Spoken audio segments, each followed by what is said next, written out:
السلام عليكم ورحمة الله. الحمد لله رب العالمين. نحمده ونستعينه ونستغفره ونؤمن به ونتوكل عليه ونعوذ بالله من شرور أنفسنا ومن سيئات أعمالنا. من يهده الله فلا مضل له ومن يضلله فلا هادي له واشهد ان لا اله الا الله وحده لا شريك له واشهد ان محمدا عبده ورسوله ارسله بالهدى ودين الحق ليظهره على الدين كله ولو كره المشركون. اللهم صل على محمد وعلى آل محمد كما صليت على إبراهيم وعلى آل إبراهيم إنك حميد مجيد. اللهم بارك على محمد وعلى آل محمد كما باركت على إبراهيم وعلى آل إبراهيم إنك حميد مجيد.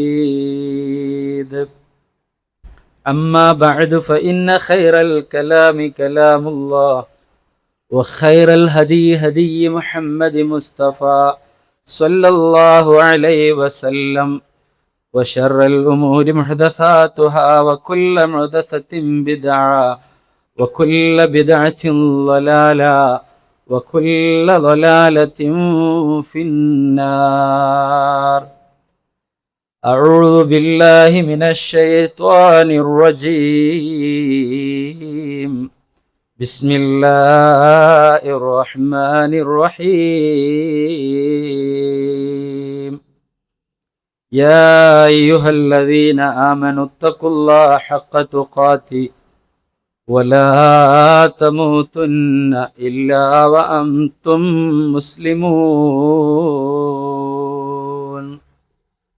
يا أيها الذين آمنوا اتقوا الله وقولوا قولا سديدا يصلح لكم أعمالكم ويغفر لكم ذنوبكم ومن يطع الله ورسوله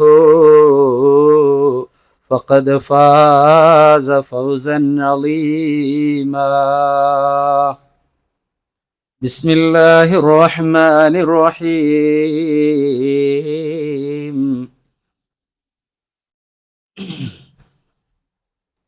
وأخذنا منكم ميثاقا غليظا. يا أيها الناس ഊസിക്കും വഇയ്യായ അവ്വലം ബിതഖ്വല്ലാഹ്. സ്നേഹം നിറഞ്ഞ സത്യവിശ്വാസികളെ, വിശ്വാസിനികളെ, നമ്മെ എല്ലാവരെയും സൃഷ്ടിച്ച് പരിപാലിക്കുന്ന മലിക്കുൽ ജബ്ബാറായ അല്ലാഹു സുബ്ഹാനഹു വ തആലയുടെ നിയമങ്ങളും നിർദ്ദേശങ്ങളും ജീവിതത്തിൻ്റെ എല്ലാ മേഖലകളും പാലിച്ചും പകർത്തിയും പടച്ച റബ്ബിനെ ഭയപ്പെട്ട് തഖ്വയോടുകൂടിയൊരു ജീവിതം നാം ഓരോരുത്തരും നയിക്കണമെന്ന് സ്വയം മറക്കാതെ ഉപദേശിക്കുകയാണ്, വസിയ്യത്ത് ചെയ്യുകയാണ്. അള്ളാഹു അവൻ്റെ ഇഷ്ടപ്പെട്ട ദാസന്മാരിൽ നമ്മെ എല്ലാവരെയും ഉൾപ്പെടുത്തി അനുഗ്രഹിക്കുമാറാവട്ടെ. വിശ്വാസികളെ, നാം ഏറെ പവിത്രമായി, ഏറെ പുണ്യകരമായി, പ്രാധാന്യത്തോടുകൂടി കാണുന്ന ഒരു കർമ്മമാണ് നിക്കാഹ് എന്നുള്ളത്. വിശ്വാസികളായ ജീവിതത്തിൽ ഏറെ പ്രാധാന്യവും ഏറെ പുണ്യവും നിറഞ്ഞ ഒരു കർമ്മമാണ്. അല്ലാഹുവിൻ്റെ റസൂൽ സല്ലല്ലാഹു അലൈഹി വസല്ലമ അതിനെ പഠിപ്പിച്ചത് അൻ നിക്കാഹു മിൻ സുന്നത്തി എന്നുള്ളതാണ്. വിവാഹം എന്ന് പറയുന്നത് അത് എൻ്റെ സുന്നത്തിൽപ്പെട്ടതാണ്, എൻ്റെ ചര്യയിൽപ്പെട്ടതാണ്. ഫമൻ ലം യഅമൽ ബിസുന്നതി, ആ സുന്നത്തായ നിക്കാഹ് കർമ്മം ഒരാൾ ചെയ്യുന്നില്ലെങ്കിൽ, പ്രവർത്തിക്കുന്നില്ല, ഫലൈസ മിന്നി, അവൻ എന്നിൽപ്പെട്ടവനല്ല. പ്രവർത്തിക്കാതിരിക്കുന്നവൻ നമ്മളിൽപ്പെട്ടവനല്ല എന്ന് അള്ളാഹുവിന്റെ റസൂൽ സല്ലല്ലാഹു അലൈഹി വസല്ലം പറഞ്ഞു. അതിന്റെ പ്രാധാന്യവും അതിന്റെ പുണ്യവും നമുക്ക് അറിയുന്നതാണ്.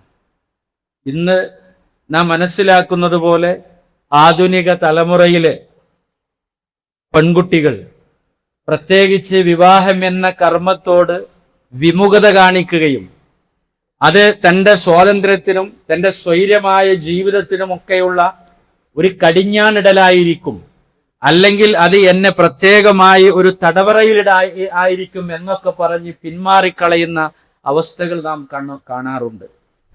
അപ്രകാരം തന്നെ ചില ആളുകൾ വിവാഹത്തിന്റെ സമയമായി കഴിഞ്ഞാലും ആയിട്ടില്ല, പഠനങ്ങൾ കഴിയട്ടെ, അല്ലെങ്കിൽ വലിയ രൂപത്തിലുള്ള ജോലികളും അതിനുള്ള പാകതയും പക്വതയും ഒക്കെ ആവട്ടെ, എന്നിട്ടാവാം എന്നൊക്കെ കരുതുന്ന ആളുകളുണ്ട്.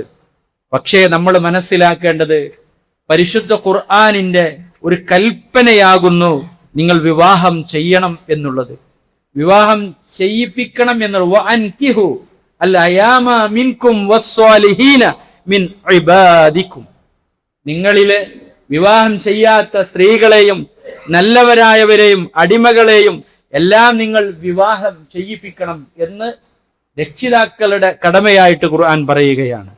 അല്ലെങ്കിൽ ഒരു സമൂഹ ബാധ്യതയായി വിശ്വാസികളുടെ ഒരു മഹല്ലത്തിന്റെ ബാധ്യതയാണ്. പലരും പിന്മാറി നിൽക്കുന്ന പല കാരണങ്ങൾ സാമ്പത്തികമായി അല്ലെങ്കിൽ കുറച്ചൊക്കെ വളർച്ചയുണ്ടാകട്ടെ, എന്നിട്ട് ഇൻ യകൂനു ഫുഖറാ യുഅനിഹുമുല്ലാഹ്, അള്ളാഹു അവർ ഫഖീറന്മാരാണെങ്കിൽ അള്ളാഹു അവരെ അള്ളാന്റെ ഫളിൽ നിന്ന് അള്ളാഹു അവരെ ഐശ്വര്യവാന്മാരാക്കും, അള്ളാഹു അവരെ പ്രാപ്തരാക്കും, പണക്കാരാക്കും, അതിന് മതിയാകുന്ന കാര്യങ്ങൾ ഉണ്ടാകും. അത്ര വിലപ്പെട്ട ഒരു കർമ്മമാണ് വിശ്വാസികളെ. ആ ഒരു കർമ്മം എങ്ങനെയാണ് നമ്മൾ ഏതാനും ചില നിമിഷങ്ങളിൽ ഏതാനും ചില ദിവസങ്ങളിൽ അത് പ്ലാൻ ചെയ്ത് ചെറിയ ഒരു ടൈം കൊണ്ട് വധുവിന്റെ പിതാവിന്റെ അല്ലെങ്കിൽ വലിയന്റെ കൈ പിടിച്ചുകൊണ്ട് വരനെ ഏൽപ്പിച്ചു കൊടുക്കുന്ന ആ കർമ്മം, ഞാൻ എന്റെ മകളെ ഞാൻ നിനക്ക് വിവാഹം ചെയ്തു തന്നിരിക്കുന്നു, ഇണയാക്കി തന്നിരിക്കുന്നു അള്ളാഹുവിന്റെ നാമത്തിൽ എന്ന് പറയുകയും അത് വരൻ അത് ഏറ്റെടുക്കുകയും ചെയ്യുന്ന കർമ്മം, എന്നിട്ട് 2 സാക്ഷികളുള്ള ആ കർമ്മം ചെറിയ സമയമാണ് എങ്കിലും അതിന്റെ മഹത്വം പരിശുദ്ധ ഖുർആൻ പഠിപ്പിച്ചത് വഅഖദ്ന മിൻകും മീസാഖൻ ഗലീള, അവർ നിങ്ങളിൽ നിന്ന് വലിയ ഒരു ഫലവത്തായ ഒരു കരാറാണ്, ഒരു ഉറപ്പുള്ള ഒരു ഉടമ്പടിയാണ് അവർ നിങ്ങളോട് വാങ്ങിയിരിക്കുന്നത്. വിശ്വാസികളെ, വിവാഹം എന്ന് പറയുന്നത് അത് ചെറിയ ഒരു കാര്യമല്ല, ആ വലിയ ഒരു ഉടമ്പടിയായിട്ടാണ് പരിശുദ്ധ ഖുർആൻ തന്നെ അതിനെ നമുക്ക് പരിചയപ്പെടുത്തിയിട്ടുള്ളത്. ഈ വിവാഹ ബന്ധം എപ്രകാരമാണ് അല്ലാഹു തആല മനുഷ്യർക്ക് അത് സംവിധാനിച്ചത് എന്നും എപ്രകാരമാണ് അതിന്റെ മഹത്വം എന്നും അള്ളാഹും റസൂലും നമ്മളെ വ്യക്തമായി പഠിപ്പിച്ചിട്ടുണ്ട്. അല്ലാഹു തആല പരിശുദ്ധ ഖുർആനിൽ തന്നെ പറഞ്ഞിട്ടുള്ളത് ഈ വിവാഹ കർമ്മത്തിലെ ഈ ഏൽപ്പിച്ചു കൊടുക്കലും ഏറ്റെടുക്കലും ഒക്കെ ഇതൊരു ചെറിയ നിസാരമായതല്ല. ആ ഒരു അല്പസമയമാണെങ്കിലും അത് അല്ലാഹു സുബ്ഹാനഹു തആല അതിനെ വിശദീകരിച്ചത് പടച്ച തമ്പുരാന്റെ കഴിവിന്റെ ഖുദ്റത്തിന്റെ ഭാഗമായിട്ടാണ്. അല്ലാഹു തആല പരിശുദ്ധ ഫുർഖാനിൽ അല്ലാഹു അങ്ങനെയാണ് അത് പറഞ്ഞിട്ടുള്ളത്. അവനാകുന്നു നിങ്ങളെ വെള്ളത്തിൽ നിന്ന് സൃഷ്ടിച്ചത്, അവനാകുന്നു നിങ്ങൾക്കിടയിൽ വൈവാഹിക ബന്ധവും, അപ്രകാരം തന്നെ അവനാണ് നിങ്ങൾക്കിടയിൽ രക്തബന്ധവുമൊക്കെ ഊട്ടി ഉറപ്പിച്ചവർ ഉണ്ടാക്കിയവൻ അല്ലാഹുവാണെന്ന് പരിശുദ്ധ ഖുർആനിൽ നമുക്ക് കാണുവാൻ സാധിക്കും. വിശ്വാസികളെ, ഈ ബന്ധം എങ്ങനെയാണ് ഊട്ടി ഉറപ്പിക്കേണ്ടത്, എങ്ങനെയാണ് ഈ ബന്ധത്തെ ചേർക്കേണ്ടത്, എന്താണ് അതിന് മാനദണ്ഡം, അതും വളരെ വ്യക്തമായി കൊണ്ട് തന്നെ അള്ളാഹുവും റസൂലും പഠിപ്പിച്ചിട്ടുണ്ട്. അള്ളാന്റെ റസൂല് പറഞ്ഞത് തുൻകഹുൽ മർഅ ലി അർബഇൻ, 4 കാര്യങ്ങൾക്ക് വേണ്ടി സാധാരണ വിവാഹം ചെയ്യപ്പെടാറുണ്ട്. ചെയ്യപ്പെടണം എന്നല്ല, ചെയ്യപ്പെടാറുണ്ട്. ലി മാലിഹ, അത് ആ പെണ്ണിന്റെ ഇണകളുടെ പണം നോക്കിക്കൊണ്ട്, അവരുടെ പണവും അവരുടെ എത്രമാത്രം സ്വത്തും സമ്പത്തും ഒക്കെ ഉണ്ടോ അത് നോക്കിക്കൊണ്ട് വിവാഹം ചെയ്യപ്പെടാറുണ്ട്. വലിഹസബിഹ, തറവാടും അവരുടെ കുലമഹിമയും കുടുംബത്തിന്റെ മഹിമയും പേരും നോക്കി, തറവാടിത്തം നോക്കി വിവാഹം ചെയ്യപ്പെടാറുണ്ട്. വലി ജമാലിഹ, അപ്രകാരം തന്നെ അവരുടെ സൗന്ദര്യം നോക്കി വിവാഹം ചെയ്യാറുണ്ട്. എന്നിട്ട് പറയാ വലി ദീനിഹ, മതം നോക്കിക്കൊണ്ടും വിവാഹം ചെയ്യാറുണ്ട്. റസൂലുള്ളാഹിയുടെ അടിവരയിട്ട് ഫൾഫർ ബിദാത്തിദ്ദീൻ, നിങ്ങൾ മതബോധത്തിനാണ് പ്രാധാന്യം കൽപ്പിക്കേണ്ടത്. നിങ്ങൾ വിവാഹം കഴിക്കുമ്പോ ഒരാണ് ഒരു പെണ്ണിനെ തെരഞ്ഞെടുക്കുമ്പം, ഒരു പെണ്ണ് ഒരാണിനെ തെരഞ്ഞെടുക്കുമ്പം അതിന് രക്ഷാധികാരികൾ വലിയകൾ ശ്രദ്ധിക്കേണ്ട കാര്യം മതത്തെയാണ് അവിടെ പരിഗണിക്കേണ്ടത്. പണമല്ല, പണ്ടമല്ല, പൊന്നല്ല, ഭൗതികമായ വേറെ എന്തെങ്കിലുമോ സൗന്ദര്യമോ സമ്പത്തോ തറവാടിന്റെ മഹിമയോ കുലതയോ അല്ല അവിടെ പരിഗണിക്കേണ്ടത് മതമാണ്. അല്ലെ, പെണ്ണിന്റെ കാര്യം അങ്ങനെ പറഞ്ഞു. ആണിന്റെ കാര്യം പറഞ്ഞപ്പോ ഇദാ ഖാതബ ഇലൈകും മൻ തർലൗന ദീനഹു, നിങ്ങളിൽ ഒരാള് നിങ്ങളുടെ അടുക്കലേക്ക് വരികയാണ്, വിവാഹാന്വേഷണം നടത്തി. തർലൗന ദീനഹു, അവന്റെ ദീന് നിങ്ങൾക്ക് തൃപ്തിപ്പെട്ടതാണ്. വഖുൽഖുഹു, അവന്റെ സ്വഭാവം നിങ്ങൾക്ക് തൃപ്തിപ്പെട്ടതാ. ഫസവ്വിജൂഹു, നിങ്ങൾ വിവാഹം ചെയ്തു കൊടുക്കണേ.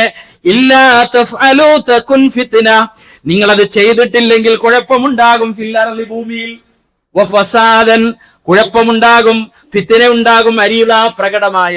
അപ്പൊ മതത്തിനെ പരിഗണിക്കാനാണ് അള്ളാഹുവും റസൂലും നമ്മളോട് പറഞ്ഞിട്ടുള്ളത്. വിശ്വാസികളെ, ആ മതബോധമാണ് പരിഗണിക്കേണ്ടത്, മറ്റൊന്നും മാനദണ്ഡമല്ല എന്ന് നമ്മൾ മനസ്സിലാക്കുക. നമ്മൾ മനസ്സിലാക്കും പോലെ, നമ്മൾ ചിന്തിക്കും പോലെ ഭൗതികമായി നമ്മൾ കണക്കാക്കുന്ന മാനദണ്ഡങ്ങളല്ല അതിന് പ്രാധാന്യം കൊടുക്കേണ്ടത് എന്നുള്ളതാ. കാരണം അള്ളാഹുവിന്റെ റസൂൽ സല്ലല്ലാഹു അലൈഹി വസല്ലം സ്വഹാബാക്കൾക്ക് ഓതിക്കെടുക്കുകയാണ് സൂറത്ത് തൗബയുടെ വചനം. ആ തൗബയുടെ ആയത്ത് അള്ളാഹുവിന്റെ റസൂല് ഓതിക്കൊടുത്തപ്പോ സ്വഹാബാക്കൾക്ക് വല്ലാത്ത പ്രയാസമുണ്ടായി. വല്ലദീന യക്നിസൂന ദഹബ വൽ ഫിദ്ദ വലാ യുൻഫിഖൂനഹാ ഫീ സബീലില്ലാഹ്, സ്വർണവും വെള്ളിയും സൂക്ഷിച്ചു വെക്കുന്ന ആളുകളില്ലേ, നിക്ഷേപമായിട്ട് അതവർക്ക് ഖൈറാണെന്ന് അവർ വിചാരിക്കണ്ട. അവർ അള്ളാന്റെ മാർഗത്തിൽ ചെലവഴിക്കാതെ വലാ യുൻഫിഖൂനഹാ ഫീ സബീലില്ലാഹ് ഫബശ്ശിർഹും ബിഅദാബിൻ അലീം, വേദനയേറിയ ശിക്ഷയാണ് അവർക്കുള്ളത്. ഈ ആയത്ത് ഇറങ്ങിയ സമയത്ത് മഹാനായ ഉമർ ഇബ്നു ഖത്താബ് റളിയല്ലാഹു റസൂലുള്ളാഹിന്റെ അടുക്കലേക്ക് വരികയാ. നബിയെ, താങ്കളുടെ അസ്ഹാബുകൾ, താങ്കളുടെ അസ്ഹാബുകൾ അവർക്ക് ശക്ക അലൈഹിം, പ്രയാസം അനുഭവപ്പെടുകയാ. എന്താണ്? സ്വർണവും വെള്ളിയും സൂക്ഷിച്ചു വെക്കണ്ട, പിന്നെ എന്ത് സൂക്ഷിച്ചു വെക്കണം? ഇത് പ്രവാചകനോട് ചോദിക്കുകയാണ് ഉമർ ഇബ്നു ഖത്താബ് റളിയല്ലാഹു. ആ സമയം അല്ലാഹുവിന്റെ പ്രവാചകനോട് ചോദിക്കുക, ഫഅയ്യു മാലിൻ നത്തഖിദു, ഞങ്ങൾ ഏത് ധനമാണ് ഞങ്ങൾ സൂക്ഷിപ്പായി സ്വീകരിക്കേണ്ടത്? പ്രവാചകൻ സല്ലല്ലാഹു അലൈഹി വസല്ലം അവിടെ കൊടുത്ത മറുപടി, ലിസാനൻ ദാകിറ, അല്ലാഹനെ ഓർക്കുന്ന നാവ്, വഖൽബൻ ശാകിറ, അല്ലാഹുവിന് ശുക്ർ പറയുന്ന ഹൃദയം, വസൗജതൻ, അപ്രകാരം തന്നെ ഒരു ഇണ, തുഈനു അഹദകും അലാ ദീനിഹി, തന്റെ മതത്തിന്റെ കാര്യത്തിൽ, മതപരമായ രംഗങ്ങളിൽ തന്നെ സഹായിക്കുന്ന ഒരു സഹധർമ്മിണി, ഒരു ഭാര്യയാണ് ഉണ്ടാകേണ്ടത്, ഒരു ഭർത്താവാണ് ഉണ്ടാകേണ്ടത്. അതുകൊണ്ട് മതബോധമാണ് പരിഗണിക്കേണ്ടത്. വിശ്വാസികളെ, അള്ളാഹുവിന്റെ റസൂൽ സല്ലല്ലാഹു അലൈഹി വസല്ലം പറഞ്ഞല്ലോ, അള്ളാഹിന്റെ റഹ്മത്ത് കിട്ടുന്ന ആളുകൾ ആരാ? റഹിമല്ലാഹു റജുലൻ ഖാമ മിനൽ ലൈലി, ഒരു മനുഷ്യൻ രാത്രിയിൽ എണീറ്റ് നമസ്കരിച്ചു. ഫസല്ല, നമസ്കരിച്ചിട്ട് വഅയ്കല ഇംറഅതഹു, അവന്റെ ഭാര്യയെ അവൻ വിളിച്ചുണർത്തി. ഫസ്വല്ലത്ത്, എന്നിട്ട് അവളും നമസ്കരിച്ചു. ഇനി വഇൻ അബത്ത്, അവൾ എണീക്കാൻ വേണ്ടി വിസമ്മതിക്കുകയാണെങ്കിൽ നളഹ ഫീ വജ്ഹിഹാ അൽമാ, വെള്ളം അവളുടെ മുഖത്തേക്ക് സ്പ്രേ ചെയ്തു. എന്നിട്ട് വഅയ്കലത്ത്, അവൾ ഉണർന്നു. എന്നിട്ട് അവൾ നമസ്കരിക്കുകയും ചെയ്തു. അള്ളാഹുവിന്റെ റസൂൽ സല്ലല്ലാഹു അലൈഹി വസല്ലം പറയും, അങ്ങനെയുള്ളവർക്ക് അള്ളാഹിന്റെ റഹ്മത്ത് ഉണ്ടാകും എന്നുള്ളതാ. അത് പണം കൊണ്ടോ പൊന്നുകൊണ്ടോ അല്ലെങ്കിൽ വലിയ ആർഭാടമുള്ള വലിയ വാഹനങ്ങൾ കൊണ്ടോ കെട്ടിടങ്ങൾ കൊണ്ടോ കിട്ടുന്നതല്ല വിശ്വാസികളെ. അള്ളാഹിന്റെ റസൂൽ പറഞ്ഞു, റഹിമല്ലാഹു ഇംറഅത്തൻ, ഒരു പെണ്ണിനെ അള്ളാഹു റഹ്മത്ത് ചെയ്തു അനുഗ്രഹിച്ചിരിക്കുകയാ. ഖാമത്ത്, അവൾ എണീറ്റു, മിനൽ ലൈലി, രാത്രിയിൽ, ഫസല്ലത്ത്, അവൾ നമസ്കരിച്ചു. എന്നിട്ട് വഅയ്കലത്ത് സൗജഹ, അവളുടെ ഭർത്താവിനെ അവൾ വിളിച്ചുണർത്തി. ഫഇൻ അബാ നവഹത് ഫി വജ്ഹിഹി അൽമാ, അദ്ദേഹം ക്ഷീണം കൊണ്ട് അല്ലെങ്കിൽ ജോലിന്റെ പ്രയാസം കൊണ്ട് എണീക്കാനൊക്കെ വൈമനസ്യം കാണിച്ചെങ്കിൽ അദ്ദേഹത്തിന്റെ മുഖത്തേക്ക് വെള്ളം സ്പ്രേ ചെയ്ത് ഉണർത്തി അദ്ദേഹത്തെ നമസ്കരിപ്പിച്ചു എങ്കിൽ ആ പെണ്ണാണ് ഏറ്റവും നല്ല അള്ളാഹുവിന്റെ റഹ്മത്ത് കിട്ടിയത്. വിശ്വാസികളെ, നമ്മൾ മനസ്സിലാക്കണം, ഇന്നിപ്പോ ബന്ധങ്ങളൊക്കെ വിളക്കി ചേർക്കാൻ, വൈവാഹിക ബന്ധമൊക്കെ ഉണ്ടാക്കാൻ വേണ്ടി വലിയ പണം കൊടുക്കും, അല്ലെ? വലിയ ഭൗതികമായിട്ടുള്ള ഒരുപാട് മാനദണ്ഡങ്ങളാണ് അതിന് വെക്കുന്നത്, അല്ലെ? അതാണ് മനുഷ്യന്മാർ ഇന്ന് കാണുന്നത്. അതിന് കുഫു എന്നൊരു പേരും പറഞ്ഞുകൊണ്ട് അതിലേക്ക് കൊണ്ടുവരുന്ന ഒരു അവസ്ഥ കാണാം, അല്ലെ? നമ്മൾ ആലോചിക്കുക, നമ്മൾ വിചാരിച്ചാൽ അതുകൊണ്ടൊന്ന് വിളക്ക് എത്ര ബന്ധങ്ങളാണ് അതുകൊണ്ട് ശിഥിലമായി പോകുന്നത്, ചീറ്റിപ്പോകുന്നത്, അല്ലെ? നമ്മൾ വിചാരിക്കുന്ന നമ്മളെ ആനന്ദം കൊണ്ട് നമ്മളൊക്കെ കണക്കാക്കി എത്ര ബന്ധങ്ങൾ തകർന്നു പോയി തൊലാക്കലായ വിശ്വാസികളെ. അല്ലാഹു തആല ഖുർആനിൽ പറഞ്ഞില്ലേ, അൻസാരികളെയും മുഹാജിരീങ്ങളെയും അവർ ബദ്ധവൈകളായി ശത്രുക്കളായി ജാഹിലിയ കാലത്ത് ഹൗസും മസ്റജുമായി വർഷങ്ങളോളം ഒരു ഒട്ടകം മറ്റൊരാളുടെ പറമ്പിലേക്ക് കടന്നാൽ അതിന്റെ പേരിൽ അയ്യാമുൽ അറബിൽ രക്തചരിച്ചിലുകൾ യുദ്ധങ്ങൾ നടത്തിയിരുന്ന അവരുടെ ചരിത്രം, അവരെയാണ് മുഹാജിരീങ്ങളെയും അൻസ്വാരികളെയും ഒക്കെ സ്നേഹത്തിൽ അവരുടെ മനസ്സുകളെ കൂട്ടി ഇണക്കിയതിന് ഖുർആൻ പറഞ്ഞു റസൂലുള്ളാഹിയോട് പറയുകയാണ്, വഅല്ലഫ ബൈന ഖുലൂബിഹിം, അല്ലാഹു ആണ് അവരുടെ ഹൃദയങ്ങളെ ഇണക്കിയത്.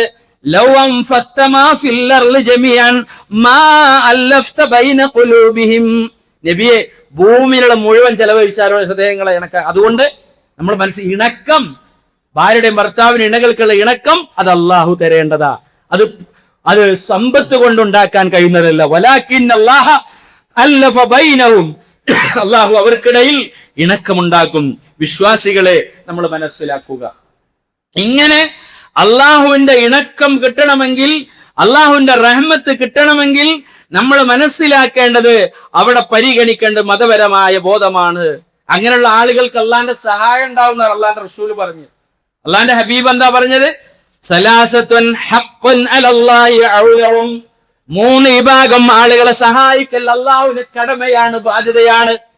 ഒന്ന്, അതിൽ എണ്ണീരൽ മുജാഹിദ് ഫീ സബീലില്ലാഹ്, അള്ളാന്റെ മാർഗത്തിൽ ത്യാഗസമരം ചെയ്യുന്ന ഒരാളെ. വൽ മുകാതബു അല്ലദീ യുരീദുൽ അദാ, അപ്രകാരം തന്നെ മോചനദ്രവ്യം, അടിമ മോചനദ്രവ്യം എഴുതിയപ്പെട്ട ആളെ.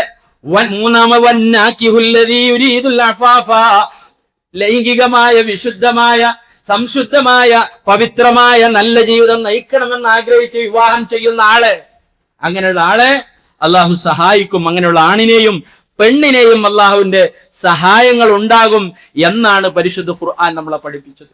ഇങ്ങനെയൊക്കെ ഇസ്ലാമികമായ വിവാഹം ആയി തീർന്നാൽ മാത്രമേ വിശ്വാസികളെ അള്ളാന്റെ ഭാഗത്തു നിന്നുള്ള സഹായം ഉണ്ടാകുള്ളൂ. പരിശുദ്ധ ഖുർആനിൽ അല്ലാഹു തആല പറഞ്ഞില്ലേ, വമിൻ ആയാതി അൻ ഖലഖ ലക്കും മിൻ അൻഫുസികും അസ്വാജ, നിങ്ങളിൽ നിന്ന് നിങ്ങൾക്ക് അല്ലാഹു ഇണകളെ ഉണ്ടാക്കി എന്ന് പറഞ്ഞ് തസ്കുനു ഇലൈഹ, അതിന്റെ ലക്ഷ്യം നിങ്ങൾക്ക് സമാധാനം കണ്ടെത്താൻ. ഭാര്യയിൽ നിന്ന് ഭർത്താവിനും, ഭർത്താവിൽ നിന്ന് ഭാര്യയ്ക്കും ഒരുപാട് വിഷമങ്ങൾ ഉണ്ടാകും, പ്രയാസങ്ങൾ ഉണ്ടാകും.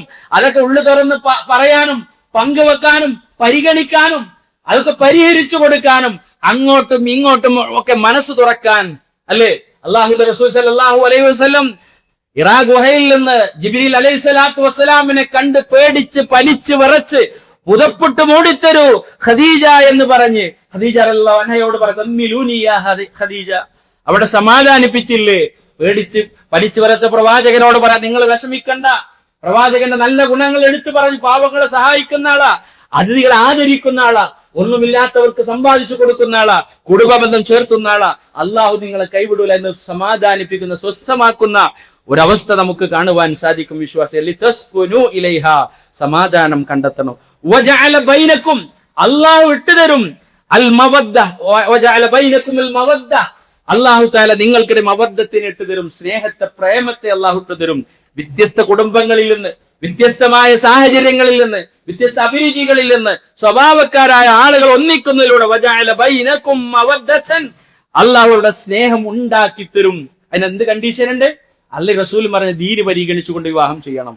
അല്ലാതെ പൊന്നും പണവും മറ്റുള്ള ഭൗതിക കാര്യങ്ങളും ജോലിയും ബിസിനസ്സും അതുമായി വിവാഹം നടന്നാൽ ഇതൊന്നും ലഭിക്കൂല.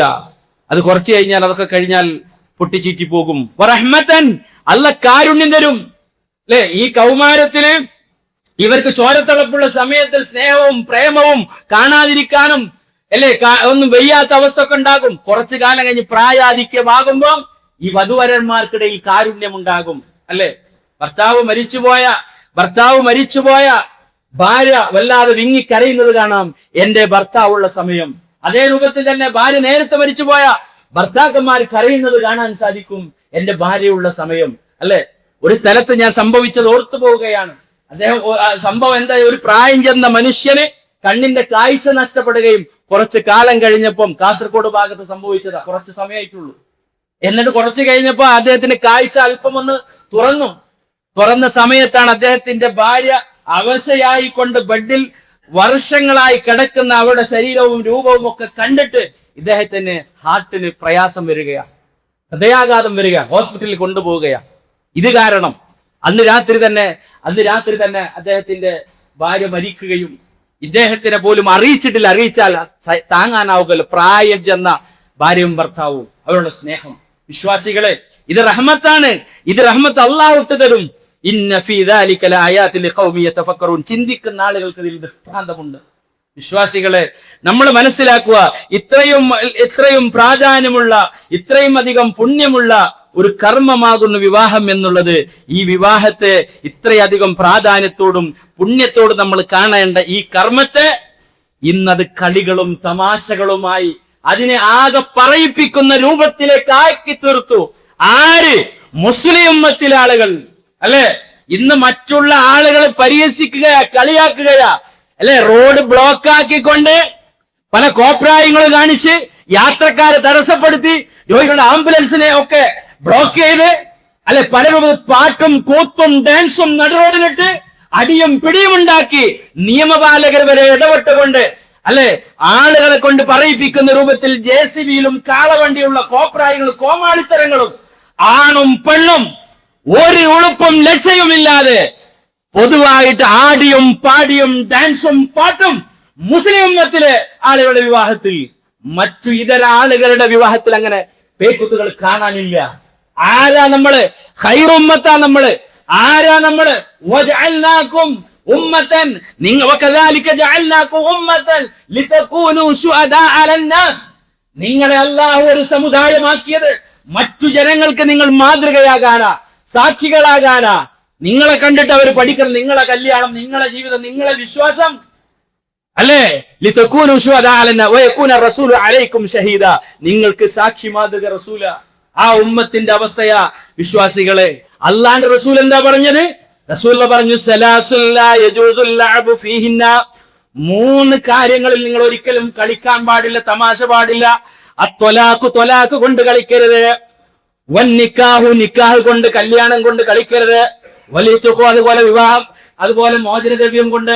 നമ്മൾ മനസ്സിലാക്കുക, ത്വലാഖ് കൊണ്ടുള്ള കളി അങ്ങോട്ടും ഇങ്ങോട്ടും, ഞാൻ കൊണ്ടേക്കും, ഞാൻ തീർക്കും, നിങ്ങളെ എനിക്ക് വേണ്ട, അങ്ങനെ കളികൾ പറയാൻ പാടില്ല. നിക്കാഹിന്റെ സമയത്തിലെ പടക്കം പൊട്ടിച്ചും പല തോന്നിവാസങ്ങളും വൃത്തികേടുകളും എവിടുന്ന് തുടങ്ങുന്ന വിശ്വാസികളെ ഇത്.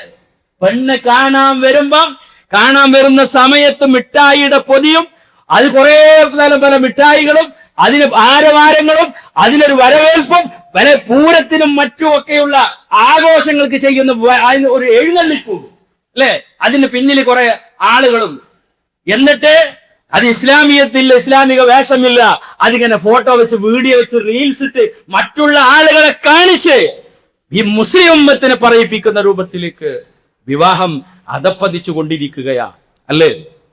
ഇനി അത് മാത്രല്ല, വിവാഹം ഉറപ്പിച്ചു കഴിഞ്ഞാൽ തന്നെ വിശ്വാസികളെ ഈ ആണിനെയും പെണ്ണെ നിക്കാഹ് കഴിയാതെ വിടാൻ പാടുണ്ടോ?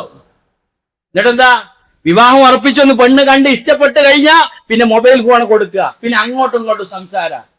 ഈ വീട്ടില് രക്ഷിതാക്കൾ വിട്ടുകൊടുക്കുക അവരെ. ഓൻ വന്ന് കാറ് ആയി ഓലെ കൂട്ടിക്കൊണ്ടായി പിന്നെ അതിലേക്ക് ഇറങ്ങി വരിക. നിക്കാഹ് കഴിയാതെ എങ്ങനെ അത് ശരിയാവും? നിക്കാഹ് കഴിയാതെ എങ്ങനെ സമ്മതിക്കാൻ പറ്റും? അല്ലാഹുവിന്റെ റസൂൽ സല്ലല്ലാഹു അലൈഹി വസല്ലം എന്താ പറഞ്ഞത്? കണ്ണിന്റെ വ്യഭിചാരം സിനാഹുമൻ നദർ, ഹറാമായി നിക്കാഹ് കഴിയാത്തുള്ള നോട്ടം, അത് കണ്ണിന്റെ വ്യഭിചാര, രണ്ട് കണ്ണുകളുടെയും. അതുപോലെ തന്നെ യദാനി, കൈകളുടെ വ്യഭിചാരമാണ് സിനാഹുമൽ ബത്ഷു, ടച്ച് ചെയ്യുക. എന്നിട്ടാ പാർക്കിൽ പോവുക, ബീച്ചിൽ പോവുക, എന്നിട്ടോ സേവ് ദ ഡേറ്റ്, വിവാഹത്തിന് മുമ്പ് അല്ലെ ഓനിങ്ങനെ പിടിച്ചിട്ട് ഓടി നടക്കുന്ന ഫോട്ടോയും അതിന്റെ റീൽസും ഫോട്ടോഷൂട്ടും വീഡിയോ ഇതൊക്കെ കണ്ടുകൊണ്ട് ആര് നിൽക്കുന്നത്? 5 നേരം നമസ്കരിക്കുന്ന ആളുകൾ, മുസ്ലിം ഉമ്മത്തിലെ ആളുകള്. നമ്മളൊന്ന് ആലോചിച്ച് ആരോട് മറുപടി പറയും? നമ്മളെന്താ പറയാ? ഞാൻ നിയന്ത്രിച്ചാൽ നിൽക്കൂല, ഓന്റെ ആൾക്കാരുവാ, ഓളോള ആൾക്കാർ, ഞാൻ എന്ത് ചെയ്യാനാ? അങ്ങനെ നമ്മൾ ചെയ്യാണ് വിശ്വാസികളെ. നമ്മൾ ഭയപ്പെടേണ്ടത്, നമ്മൾ ചിന്തിക്കേണ്ടത്, നമ്മൾ ആലോചിക്കേണ്ടത്. അല്ലാഹുവിന്റെ റസൂൽ സല്ലല്ലാഹു അലൈഹി വസല്ലം പറഞ്ഞു, മറ്റു ജനങ്ങളുടെ തൃപ്തിയാണ് ഒരാൾ തേടുന്നതെങ്കിൽ അള്ളാഹു കോപിച്ചുകൊണ്ടാണ് നിങ്ങൾ ഇത് ചെയ്യുന്നതെങ്കിൽ തീർച്ചയായും നിങ്ങളെ ഒന്നടങ്കം അള്ളാഹുവും അതുപോലെ മുഅ്മിനീങ്ങളും ഒക്കെ നിങ്ങളെ കോപിക്കുന്ന, നിങ്ങളുടെ ദേഷ്യം പിടിക്കുന്ന, അള്ളാഹുവിന്റെ കോപം ലഭിക്കുന്ന അവസ്ഥ ഉണ്ടാകും. എങ്കിൽ മനിൽ തമസരില്ല, അള്ളാന്റെ തൃപ്തി ഒരാൾ തേടിയാൽ ബിസഖത്തിന്നാസ്, ജനങ്ങൾ ദേഷ്യം പിടിച്ചാലും കോപിച്ചാലും കഫല്ല, അള്ളാഹു അവരെ സംരക്ഷിക്കുമെന്ന മറ്റുള്ള ആളുകളിൽ നിന്ന്. വിശ്വാസികളെ, ഈ മറ്റുള്ള എല്ലാ ആളുകളുടെയും എല്ലാവരുടെയും ശാപം കിട്ടാൻ അവർ കോപിക്കാൻ കാരണമാകും. അല്ലെ, നമ്മളത് പറയുന്നത് അത് ഞാൻ പറഞ്ഞാൽ കേൾക്കൂല, ഞാൻ നിയന്ത്രിച്ചാ നിൽക്കൂല, ഓളെ പഠിച്ച പോലെ ഫ്രണ്ട്സും കാര്യങ്ങൾ അങ്ങനെ, ആ ഓന്റെ കൂടെയുള്ള ആൾ അതെന്താ നമുക്ക് പറഞ്ഞാല്. വിവാഹത്തിന് മുമ്പ് ഈ രണ്ട് പാർട്ടികൾ വിവാഹം ഉറപ്പിക്കുന്നതിന് മുമ്പ് കാര്യങ്ങളൊക്കെ തീരുമാനിക്കാൻ നിശ്ചയം എന്ന പേരിൽ ഇരിക്കുന്നില്ലേ? ആ ഇരിക്കുമ്പം പറയണം, ഒരു ഹറാമിന്റെ ഡാൻസും പാട്ടും 2-3 ദിവസം ഗാനമേളയും ഈ തോന്നിവാസങ്ങളും വൃത്തികേടുകളൊന്നും നമ്മളെ കല്യാണത്തിൽ നടക്കൂല. അങ്ങനെയാണ് നമ്മൾ അതിനില്ല, തുറന്ന് പറയാൻ കഴിയണം. അതാ തന്റെ ഇടം. അല്ലേ, അള്ളാന്റെ റസൂൽ എന്താ പറഞ്ഞറിയോ? അള്ളാഹിന്റെ ഹബീബ് പറഞ്ഞ സയഖൂലു ഫി ആഖിരി സമാൻ, എന്റെ ഉമ്മത്തിൽ അള്ളാഹു തആല ഒരുപാട് ശിക്ഷ ഇറക്കും, ഹസ്ഫറക്കും, കദ്ഫറക്കും, മസ്ഹറക്കും, രൂപം മാറ്റൽ, ഭൂമിയിലേക്ക് ആഴ്ത്തപ്പെടലുകൾ, ഭൂകമ്പങ്ങൾ, പല രൂപത്തിലുള്ള ശിക്ഷകൾ, പരീക്ഷണങ്ങൾ, ഇതൊക്കെ വരും. സ്വഹാബികൾ ചോദിച്ചപ്പോൾ റസൂൽ പറഞ്ഞു, ഇതാ ലഹറത്തിൽ മആസിഫ്, വാദ്യോപകരണ മ്യൂസിക്കൽ ഇൻസ്ട്രുമെന്റ്സ്, DJ, ഇതൊക്കെ വന്നാൽ വൽ ഖൈനാത്ത്, നർത്തകിമാരുടെ ഡാൻസും പാട്ടും. അല്ലെ, ഇന്നത്തെ കല്യാണങ്ങൾക്ക് വൈസ്തഹല്ലത്തിൽ ഖംർ, കള്ളുകൾ പല പേരുകളിലും, അല്ലെ, കള്ളുകളൊക്കെ ഹലാലാക്കുന്ന അവസ്ഥ എന്റെ ഉമ്മത്തിലുണ്ടായാൽ അള്ളാന്റെ ഭാഗത്തു നിന്നുള്ള അദാബുകൾ വരും. അതുകൊണ്ട് വിശ്വാസികളെ, നമ്മളൊക്കെ ഭയപ്പെടുക, നമ്മളൊക്കെ ചിന്തിക്കുക, ഇത്തരത്തിലുള്ള വിവാഹങ്ങൾ നമ്മളെ കുടുംബത്തിൽ ഉണ്ടാകാൻ പാടില്ല, നമ്മുടെ മക്കൾ അങ്ങനെ ആവാൻ പാടില്ല. അതിലൊക്കെ നമുക്ക് നിർബന്ധമുണ്ടാകണം വിശ്വാസികളെ. അതുകൊണ്ടാണ് ഈ കാര്യം ഇത്ര ഗൗരവത്തിൽ പറഞ്ഞത്. ഇത് നമ്മൾ മനസ്സിലാക്കും പോലെ ഇതൊരു ചെറിയ കാര്യമല്ല, ഇതൊരു വലിയ കാര്യമാണ്. മതത്തിൽ വലിയ പ്രാധാന്യത്തോടുകൂടി അള്ളാഹു തആലയും റസൂലും കൽപ്പിച്ചിട്ടുള്ളതാ. അങ്ങനെ തന്നെയാണ് നമ്മൾ അതിനെ കാണേണ്ടത്. വലിയ ഒരു പുണ്യകരമായ കർമ്മമായി നമ്മൾ അതിനെ കാണുക, അതിന്റെ പ്രാധാന്യം കൊടുക്കുക. നമ്മുടെ മക്കൾക്ക് നാം ആ ഒരു ചിന്ത കൊടുത്ത് അവരെ ബോധവാന്മാരാക്കുക, നമ്മുടെ കുടുംബത്തിലും ആ ചിന്താഗതി ഉണ്ടാക്കിയിരിക്കുക. അങ്ങനെ പവിത്രമായ ഒരു കർമ്മമായി നിക്കാഹിനെ കാണാനുള്ള ഒരവസ്ഥ നമ്മളിൽ, നമ്മുടെ കുടുംബത്തിലും നമ്മുടെ സമൂഹത്തിലും ഉണ്ടാക്കിയൊക്കെ നമ്മളാൽ കഴിയുന്ന ഉത്ബോധനങ്ങളും എല്ലാ പ്രവർത്തനങ്ങളും ഒക്കെ നമ്മൾ നടത്തുക. അള്ളാഹു നമ്മളെ അനുഗ്രഹിക്കുമാറാകട്ടെ. അൽഹംദുലില്ലാഹ് ഹദാനാ ലിഹാദാ വമാ കുന്നാ നഹ്തദി ലൗലാ അൻ ഹദാനല്ലാഹ് യാ അയ്യുഹന്നാസ് ഊസീകും വസാനി ബിതഖ്വല്ലാഹ്. സ്നേഹം നിറഞ്ഞ സത്യവിശ്വാസികളെ, വിശ്വാസിനികളെ, അള്ളാഹുവിൻ്റെ നിയമങ്ങളും നിർദ്ദേശങ്ങളും ജീവിതത്തിൻ്റെ എല്ലാ മേഖലയിലും പാലിക്കുകയും പകർത്തുകയും ചെയ്യണമെന്ന് ഒരിക്കൽ കൂടെ ഉപദേശിക്കുകയാണ്, വസിയ്യത്ത് ചെയ്യുകയാണ്. വിശ്വാസികളെ, വിവാഹം എന്ന ഈ പരിശുദ്ധ കർമ്മം, ആ കർമ്മത്തിൽ അതുകൊണ്ട് ലക്ഷ്യം അള്ളാഹുവിൻ്റെ റസൂൽ സല്ലല്ലാഹു അലൈഹി വസല്ലം പഠിപ്പിച്ചത്, യാ മഅശറ ശബാബ് മൻ ഇസ്തതഅ മിൻകുമുൽ ബാഅ ഫല്യതസവ്വജ്. യുവാക്കളെ, യുവതികളെ, നിങ്ങൾ വിവാഹം കഴിക്കാനുള്ള ആ ശാരീരികമായും ഒക്കെ നിങ്ങൾ ത്രാണിയെത്തിയാൽ നിങ്ങൾ ഫല്യതസവ്വജ്, വിവാഹം കഴിക്കണം. ഫഇന്നഹു അഗ്ളു ലിൽ ബസർ, കണ്ണുകളെ കാമവികാര വിചാരങ്ങളിൽ നിന്ന്, ഹറാമായ നോട്ടങ്ങളിൽ നിന്ന് കണ്ണുകളെ താഴ്ത്താൻ. അഗ്ളു ലിൽ ബസ്വരി വഹ്സനു ലിൽ ഫർജ്, തങ്ങളുടെ ലൈംഗിക അവയവത്തെ സംരക്ഷിക്കാൻ, മാരക രോഗങ്ങൾ വരാതിരിക്കാൻ സംരക്ഷിക്കാൻ, സൂക്ഷിക്കാൻ. അതാണ് അള്ളാഹുവിൻ്റെ റസൂൽ സ്വല്ലല്ലാഹു അലൈഹി വസല്ലമ പറഞ്ഞിട്ടുള്ള ഒരു കാര്യമാണ്. വിവാഹം ചെയ്തു കഴിഞ്ഞാൽ ആ ജീവിതം, അവിടെ സക്കീനത്ത് വേണം, സമാധാനം വേണം, അതുപോലെ മവദ്ദത്ത്, സ്നേഹമുണ്ടാവണം, അതേ രൂപത്തിൽ കാരുണ്യമുണ്ടാകണം. അള്ളാഹുവിൻ്റെ റസൂൽ സല്ലല്ലാഹു അലൈഹി വസല്ലം അതിന് പഠിപ്പിച്ചത് കടമകൾ നിർവഹിക്കലാണ്. വആശിറുഹുന്ന ബിൽ മഅറൂഫ്, അവർ നല്ല രൂപത്തിൽ സഹവസിക്കണം, പെരുമാറണം എന്നാണ് അള്ളാഹുവിന്റെ കൽപ്പന. റസൂലുള്ളാഹിനോട് ഒരു സഹാബി വന്ന് ചോദിച്ചു, മഹഖുൽ മർഅ അലൽ സൗജ്, നബിയെ, ഒരു സ്ത്രീ തന്റെ ഭർത്താവിനോട് നിർവഹിക്കേണ്ട കടമ എന്താണ്? ആ സമയത്ത് അള്ളാഹുവിന്റെ റസൂൽ സല്ലല്ലാഹു അലൈഹി വസല്ലം പറയും, ഒരു സ്ത്രീയോട് ഒരു ഭർത്താവ് നിർവഹിക്കേണ്ട കടമകൾ എന്താണ്? മഹഖുൽ മർഅതി അലൽ സൗജ്, സൗജിന്റെ മേൽ എന്തെല്ലാം കടമകളുണ്ട് ഒരു പെണ്ണിനോട് നിർവഹിക്കേണ്ടത്. അള്ളാഹുവിന്റെ റസൂൽ സല്ലല്ലാഹു അലൈഹി വസല്ലം പഠിപ്പിച്ചത്, അവൻ ഭക്ഷിക്കുകയാണെങ്കിൽ ആ ഭക്ഷണം അവൾക്കും ഭക്ഷിക്കാൻ കൊടുക്കണം. ഇന്നിപ്പോ ഭർത്താക്കന്മാരൊക്കെ വീടുകളിൽ പുറത്തൊക്കെ പോയിട്ട് നല്ല പുറം കടകൾ, തട്ടുകടകൾ, ഹോട്ടലൊക്കെ വലിയ അവരുടെ ഫ്രണ്ട്സിനെയും കൂട്ടുകാരെയും വലിയ നല്ല ഭക്ഷണം കഴിക്കും. വീട്ടിൽ പോയിട്ട് ഭാര്യയ്ക്ക് അതൊന്നും കൊടുക്കാത്ത, അത് പാടില്ല. ഈ ഭർത്താവ് ഭക്ഷിക്കുന്ന ഭക്ഷണം തന്നെ കൊടുക്കണം. അതുപോലെ തന്നെ ഭർത്താവ് ഡ്രസ്സ് ധരിച്ചാൽ, ഡ്രസ്സ് എടുത്താൽ അവൾക്കും കൊടുക്കണം. അവള് പറയുമ്പോ നിനക്കിപ്പം അങ്ങനെ എടുത്തിട്ടല്ലോ ഉള്ളൂ, ഇനിയിപ്പൊ അതുകൊണ്ട് തന്നെ പറഞ്ഞുകൊണ്ടിരിക്കുക എന്ന് പറഞ്ഞത് കൊണ്ട് അല്ല, ആ ഭർത്താവിന്റെ കടമയാണ് അത്. ദേഷ്യം പിടിച്ചാൽ, കോപം വന്നാൽ ഒരിക്കലും ഭാര്യയെ മുഖത്തടിക്കാൻ പാടില്ല. അവളെ ചീത്ത പറയാൻ പാടില്ല. അല്ലേ? നമ്മളൊന്ന് ആലോചിച്ച് നോക്കുക, നമ്മുടെയൊക്കെ സ്വഭാവം എങ്ങനെയാണെന്ന് നമ്മുടെ ഭാര്യമാരോട് ചോദിച്ചാൽ അറിയാം. നമ്മുടെ വായിൽ നിന്ന് വരുന്ന വാക്ക് എങ്ങനെയാ, അവരോടുള്ള പെരുമാറ്റം എങ്ങനെയാ, നമ്മളൊന്ന് ആലോചിച്ചു. റസൂലുള്ളാഹിനോട് ചോദിച്ചില്ലേ, റസൂലുള്ളാഹിനെ കുറിച്ച് ആയിഷ ബിബിയോട് ചോദിച്ചില്ലേ, നിങ്ങളെ ഭർത്താവ് എങ്ങനെ? റസൂലുള്ളാഹി ഖുർആനാന്നാ പറഞ്ഞത്. നമ്മളെ കുറിച്ച് എന്താ പറയാ? അവരെ വെടിയാൻ പാടില്ല ഫിൽ ബൈ, അവരുടെ വീട്ടിലല്ലാതെ അവരെ വെടിയാനും പാടില്ല. നല്ല പെരുമാറ്റം. അക്മലുൽ മുഅ്മിനീന ഈമാനൻ അഹ്സനുഹും ഖുൽഖ വഖിയാറുക്കും ഖിയാറുക്കും ലിനിസാഇഹിം. അവരുടെ ഭാര്യമാരോട് നല്ല രൂപത്തിൽ പെരുമാറുന്ന ഏറ്റവും നല്ല ആളുകൾ എന്ന് അല്ലാഹുവിന്റെ റസൂൽ സല്ലല്ലാഹു അലൈഹി വസല്ലം പറഞ്ഞു. ഒരു പെണ്ണ് എങ്ങനെയായിരിക്കണം? ഖൈറുൻ നിസാ ഇംറഅ ഇദാ നളറത ഇലൈഹാ സർറതുക. നീ ഒരു സ്ത്രീയെ നോക്കിയാൽ തന്നെ അവൾ നിന്നെ സന്തോഷിപ്പിക്കണം. നിന്റെ ഭാര്യ വീട്ടിലുണ്ടായിരിക്കും, നീ ജോലി കഴിഞ്ഞ് ബിസിനസ് കഴിഞ്ഞ് വീട്ടിലേക്ക് കയറി വരുമ്പോ ഇല്ലായ്മയുടെയും വെല്ലായ്മയുടെയും ഭാണ്ഡങ്ങളും മാറാപ്പുകളും അഴിച്ച് പരാതികളും ആവലാതികളും അല്ല പറയേണ്ടത്. ആ മനുഷ്യനെ സമാധാനത്തോട് നീ ഇരുത്തി സമാധാനിപ്പിച്ച് വെള്ളം കൊടുത്ത് ആ ആശ്വാസ വാക്കുകൾ പറഞ്ഞ് സന്തോഷിപ്പിക്കുന്ന ഒരവസ്ഥ ഒരു ഭാര്യയിൽ നിന്ന് ഭർത്താവിന് ലഭിക്കണം. നീ അവളോട് വല്ലതുമൊക്കെ അമർത്തഹ കൽപ്പിച്ചാൽ അതാഅതക, അവൾ നിന്നെ അനുസരിക്കണം, ഭർത്താവിനെ അനുസരിക്കണം എന്നുള്ളത് ഭാര്യയുടെ കടമയാണ്. വഇദാ ഗിബ്ത അൻഹാ, നീ അവളിൽ നിന്ന് സ്ഥലത്തില്ലാതെ അപ്രത്യക്ഷമായാൽ ഹഫിളതക, അവൾ നിനക്ക് വേണ്ടി സൂക്ഷിക്കണം. ഫി നഫ്സി, അവളുടെ ശരീരത്തെ, വമാലിക, നിന്റെ ധനത്തെ. അല്ലേ? ഇന്ന് ഒരുപാട് ഭാര്യ ഭർത്താക്കന്മാരെയും കുടുംബത്തെയും കുട്ടികളെയും ഒക്കെ കുരുതി കൊടുത്തുകൊണ്ട് കാമുകനോട് കൂടി ഒളിച്ചോടുന്ന രംഗം കാണുകയാ. അതുപോലെ തന്നെ ഭർത്താക്കന്മാരും ഭാര്യ മക്കളെയും വിട്ട് മറ്റാളുകളുടെ കൂടെ ഓടുന്ന രംഗം. ഇതൊക്കെ എന്തുകൊണ്ടാ? അള്ളാഹും റസൂലും പറഞ്ഞുള്ള കടമകള്, ആ മവദ്ദത്തും ആ ഒരു റഹ്മത്തും കാണിക്കാത്തത് കൊണ്ടാ.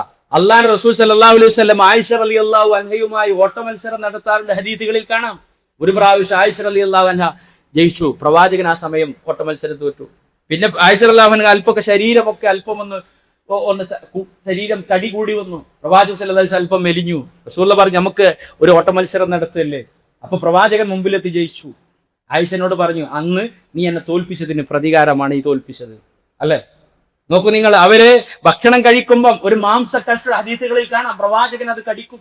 എന്നിട്ട് കടിച്ചതിന്റെ ബാക്കി ആയിഷ റളിയല്ലാഹു അൻഹയോട് കടിക്കാൻ പറയും. ആയിഷ റളിയല്ലാഹു അൻഹ വെള്ളം കുടിച്ചാൽ ആ പാത്രം വാങ്ങിയത് എവിടെ ആയിഷ നിന്റെ ചുണ്ടുകൾ വെച്ച് വെള്ളം കുടിച്ചത്, അവിടെ പ്രവാചകൻ വെച്ച് വെള്ളം കുടിക്കും. ഇതൊക്കെ ഇസ്ലാമിലുണ്ട്.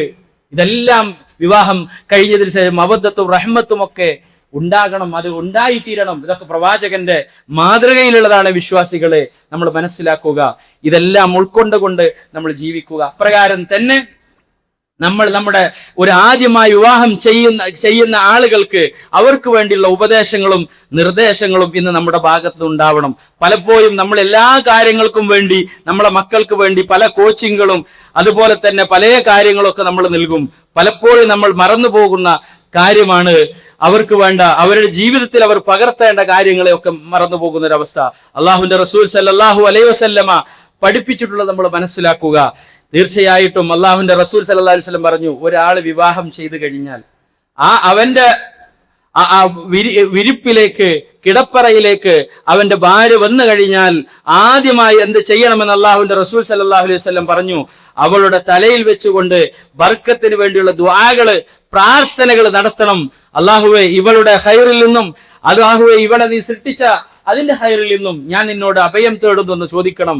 അതുപോലെ ഇവളുടെ ഷർറിൽ നിന്നും, ഇവളെ സൃഷ്ടിച്ചതിൽ എന്തെങ്കിലും ഷർറുണ്ടെങ്കിൽ അതിൽ നിന്നും അള്ളാഹുവിന്റെ പ്രവാചകൻ പറഞ്ഞു. അതേ രൂപത്തിൽ അബ്ദുല്ലാഹി ഇബ്നു മസ്ഊദ് റളിയല്ലാഹു തആല അൻഹു പറഞ്ഞു, നിങ്ങൾ നിങ്ങളുടെ ഭാര്യയുമായി കിടപ്പറയിലേക്ക് വന്നു കഴിഞ്ഞാൽ ആദ്യമായി കണ്ടുമുട്ടുമ്പോ നീയും നിന്റെ ഭാര്യയും തമ്മിൽ ഒന്ന് നമസ്കരിക്കണം, 2 റക്അത്ത് സുന്നത്ത്.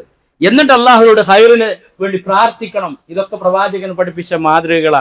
കിടപ്പറയിൽ പ്രാർത്ഥിക്കേണ്ട പ്രാർത്ഥന, ഇതൊക്കെ നമ്മുടെ തലമുറകൾക്ക്, ആദ്യ തലമുറകൾക്ക് പഠിപ്പിച്ചു കൊടുക്കണം. ഇതല്ലാതെ പുറമെ കാണുന്ന പല രൂപത്തിലുള്ള മറ്റുള്ള ആളുകൾ കാണിക്കുന്ന രൂപത്തിൽ പല റീൽസിലും ഫോട്ടോഷൂട്ടിലും അത് വീഡിയോസിലും ഒക്കെ കാണിക്കാനുള്ള മറ്റു പലതും വീഡിയോ ക്യാമറമാനെ കൊണ്ടുപോയി അവൻ പല കോലത്തിലും പല രൂപത്തിലും ഇവരോട് നിൽക്കാൻ പറയുകയും ഈ പുതിയാപ്പളയും പുതിയ പല കോലത്തിൽ അവന്റെ മുമ്പിൽ നിൽക്കുകയും എന്നിട്ട് മണിയറയിൽ കിടപ്പറയിൽ കാണിക്കേണ്ടതൊക്കെ അത് പല ആക്ഷനുകളായി അവിടെ നിന്നും ഇവിടെ നിന്നുമൊക്കെ വീഡിയോ പകർത്തി അത് ആൽബമായി സൂക്ഷിച്ച് അതൊക്കെ സ്റ്റാറ്റസ് വെക്കുന്ന കുടുംബക്കാരെ ശ്രദ്ധിക്കുക. അള്ളാന്റെ അതാവ് വരും അല്ലെ. ഇത് മറ്റുള്ള ആളുകൾക്ക് ഇടയിൽ ഇത് പ്രദർശിപ്പിച്ചു കഴിഞ്ഞാൽ നമ്മൾ ശ്രദ്ധിക്കണം. തഖ്വയോടുകൂടി ഭക്തിയോടുകൂടിയുള്ള ഒരു ജീവിതം നമ്മൾ നയിക്കുക. അല്ലാഹു സുബ്ഹാനഹു വ തആല നമ്മൾ അനുഗ്രഹിക്കുമാറാവട്ടെ.